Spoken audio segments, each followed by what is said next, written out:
Good morning student. Today we start range of the real function. Okay, आज हम लोग देखिए रेंज देखते हैं रियल फंक्शन का। रियल फंक्शन का हम लोग कैसे रेंज निकालते हैं। ओके, चलिए स्टार्ट करते हैं topic. Today we start range of the real function. Range of the real function.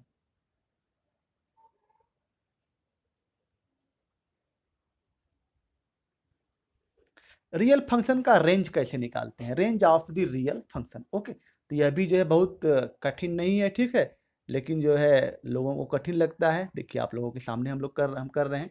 Range of the real function कैसे निकालते हैं, इसके जो है देर आर फॉलोइंग स्टेप्स। इसके जो है कुछ स्टेप्स हैं, ठीक है, उसको जो है आप लोग याद रखिएगा। स्टेप्स स्टेप्स ये जो है कुछ स्टेप्स इसके हैं। पहला स्टेप्स फर्स्ट, इसके जो स्टेप्स हैं फर्स्ट, कोई भी फंक्शन दिया हो, कोई भी फंक्शन दिया हो, जैसे मान लीजिए कि कोई भी फंक्शन दिया हो, जैसे हम मान लें कि कोई जो फंक्शन है, जैसे मान लीजिए कि इसी का रेंज निकालना है, कोई एग्जांपल हम दे दें। F x equal to 1/x-5 है। इसका हमको क्या निकालना है, इसका हमको रेंज निकालना है। तो रेंज निकालने के लिए क्या करोगे, पहला बात जो है कि पुट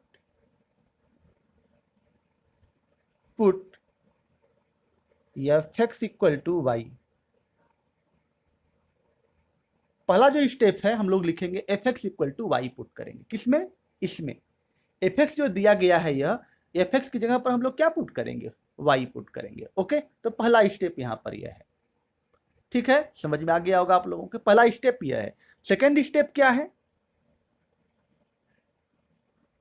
सेकेंड स्टेप यह है कि जो हम लोग वैल्यू निकाल लेंगे, find the value of x, x की वैल्यू निकाल लेंगे in terms of y. Then दूसरा जो है, दूसरा find x, find x in terms of y. यानी कहने का मतलब है कि हम लोग जो है क्या करेंगे, हम लोग जो है एक्स निकालेंगे इन टर्म्स ऑफ वाई में। किसमें, एक्स की वैल्यू निकाल लेंगे, किसमें, वाई में। यानी कि हम लोग इसको कह सकते हैं कि that is x equal to, x जो होगा, एक्स की जो वैल्यू होगी, एक्स की जो वैल्यू होगी वह किसमें होगी, वाई में होगी। एक्स इक्वल टू फाई, क्या, ए वाई, फाई वाई, ऐसे find x in terms of y. यह हो गया दूसरी बात। तीसरी बात, अब उसके बाद जो तीसरा है, अब जो है वाई, तो अगला स्टेप हमारा क्या है, अगला स्टेप क्या है, तीसरा स्टेप क्या है, तीसरे स्टेप में हम लोग जो है find the values of y, इस वाई की वैल्यू निकालेंगे। क्या करेंगे, इस वाई की वैल्यू निकालेंगे बेस्ड ऑन किसके, बेस्ड ऑन किसके जो है, यक्स पर, यक्स के आधार पर, यानी कि इनपुट के आधार पर ही आउटपुट यानी कि इस वाई के ऑल पॉसिबल वैल्यूज निकालेंगे। तो जो वाई यक्स है, यक्स क्या है, वाई जो है क्या है, डिपेंडेंट है। वाई क्या है, डिपेंडेंट है, ठीक है, और एक्स क्या है, इंडिपेंडेंट है। वाई जो है क्या है, आउटपुट क्या है, डिपेंडेंट होता है, और एक्स जो है क्या है, इंडिपेंडेंट है। तो वाई जो है किस पर डिपेंड करता है, एक्स पर डिपेंड करता है। ओके, वाई डिपेंडेंट है और एक्स जो है क्या है, इंडिपेंडेंट। एक्स जो है कोई हो सकता है, लेकिन जो है वाई जो है इसी इसी के अकॉर्डिंग जो इनपुट है, इसी के अकॉर्डिंग आउटपुट यानी कि y की सभी वैल्यू हम लोग जो है क्या करेंगे, निकालेंगे। किसके आधार पर, ये x इनपुट के आधार पर। तो यहां पर वही लिख रहे हैं तीसरा स्टेप में, find the values of, find the values of y for which, for which the values, for which the values, which the values of x, x यानी कि find the values of y for which the values of x, ठीक है, यानी कि values of x के सभी value के लिए हम क्या करेंगे, वाई का मान निकालेंगे, for which the values of x, और एक्स क्या है, लिख सकते हैं कि that is domain of x, that is domain of F, domain of x, x क्या है हमारा, डोमेन ऑफ एक्स के लिए हम वाई की क्या करेंगे, वैल्यूज निकालेंगे, ठीक है। तो इसमें जो है यह नहीं कि वाई जो है इनडिपेंडेंट है, वाई की जो वैल्यू है एक्स के आधार पर ही निकालेंगे, क्या करेंगे, वाई की जो वैल्यू है एक्स के आधार पर ही निकलेगा, यह नहीं कि जो है वाई की वैल्यू जो है एक्स को नहीं देखे हम कुछ भी निकाला, अरे भाई हमको आउटपुट रिजल्ट चाहिए, तो आउटपुट जो है कैसे मिलेगा, इनपुट के आधार पर ही नहीं मिलेगा, इनपुट कुछ दूसरा हो और आउटपुट कुछ दूसरा हो तब तो नहीं है भाई। अब देखिए हमको जो है रस है, ठीक है, रस पेरने वाली मशीन है, तो उसमें से जो है लकड़ी थोड़ी निकल पाएगा, जो इनपुट है, जो कुछ भी फल है फ्रूट डालोगे तो उसी के आधार पर तो रस निकलेगा, ठीक है। तो इनपुट को देख करके ही ना हमको आउटपुट मिलेगा, ठीक है, ये नहीं कि जो आउटपुट है उसको बिना देखे ही हम लोग निकाल लेंगे, ठीक है। तो इनपुट जो है यानी कि वाई की जो वैल्यू है एक्स के आधार पर ही हम लोग निकालेंगे, ठीक है, एक्स यानी कि डोमेन के आधार पर ही हम लोग जो है क्या करेंगे, वाई की वैल्यू निकालेंगे। ओके, तो चलिए एक क्वेश्चन देखते हैं जो ऊपर हम लिखे हैं, F x equal to 1/x - 5। तो चलिए देखिए पहला क्वेश्चन स्टार्ट करते हैं यहाँ से, example 1, f x equal to 1/x - 5, यह है। अगर हम इसका डोमेन की बात करें, देखिए यहाँ पर अगर हम इसका डोमेन को निकालना चाहें, अगर डोमेन निकालना चाहें तो कैसे निकलेगा, तो एफ एक्स इज डिफाइंड, देख लीजिए यहाँ पर दोनों, एफ एक्स इज डिफाइंड, तो देखिए स्टूडेंट इसका जो है डोमेन कैसे निकालते हैं, तो f x is defined when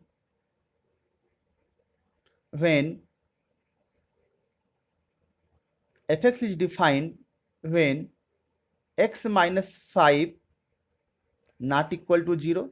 f x defined कब होगा, जब x - 5 नॉट इक्वल टू 0, यानी कि x not equal to, x जो है नॉट इक्वल टू क्या 5, x equal to not equal to 5 ये हो गया, ठीक है। तो यानी कि कहने का मतलब कि इसका जो डोमेन हो जाएगा, यानी कि 5 को छोड़ करके, यानी कि x जो है बराबर नॉट इक्वल टू 5, 5 के लिए जो है x का मान जो है 5 के बराबर नहीं होगा, यानी कि उसके लिए जो है क्या है, डिफाइंड है, यानी कि 5 के लिए डिफाइंड नहीं है, ठीक है।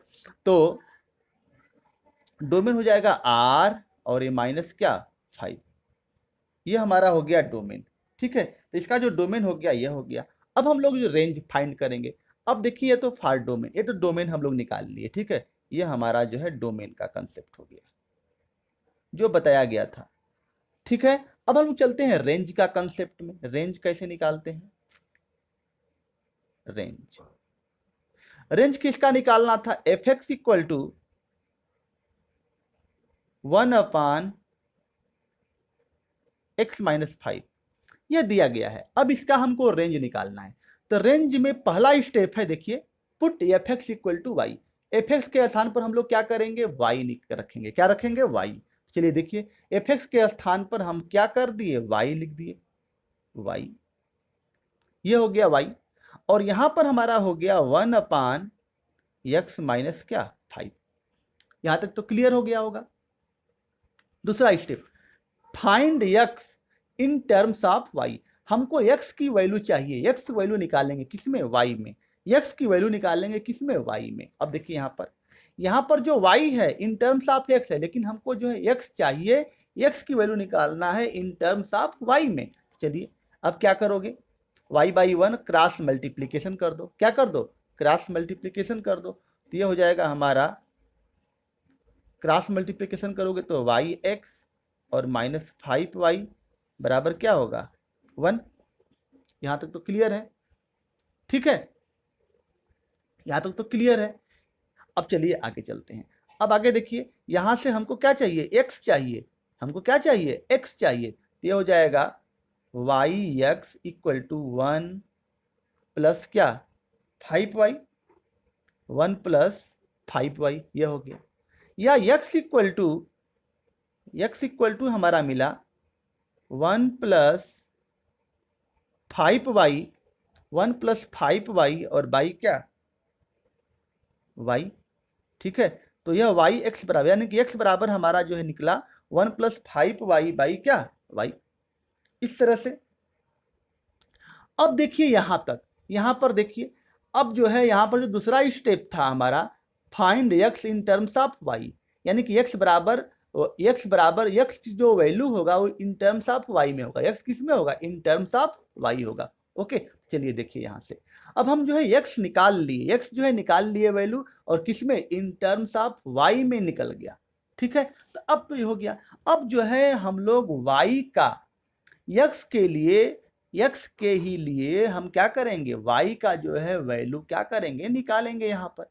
अब यहां से देखिए, यहां से एक बात क्लियर है कि अगर हम y का मान 0 रखते हैं, क्या करें, y का मान 0 रख रहे हैं, अगर हम y का मान 0 रख रहे हैं तो x का मान क्या आ रहा है, इन्फिनिटी आ रहा है।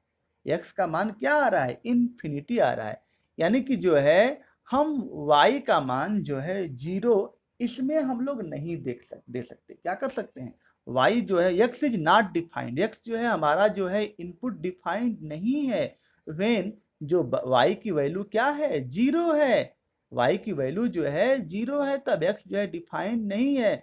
तो x is not defined when y equal to 0, ठीक है। यानी कि जो है y की वैल्यू जो है 0 नहीं हो सकती थी। इसका जो रेंज है और सबके लिए तो यहाँ पर डिफाइंड है। देखिए y का मान जो है अगर कुछ भी y को 0 को छोड़कर कुछ भी रखें, 1 रखें, 2 रखें, 3 रखें, 4 रखें, 5, या तो -1, -2, -3 कुछ भी रखते जाएं, उसके लिए x जो है हमको क्या मिलेगा, रियल वैल्यू मिल जाएगी।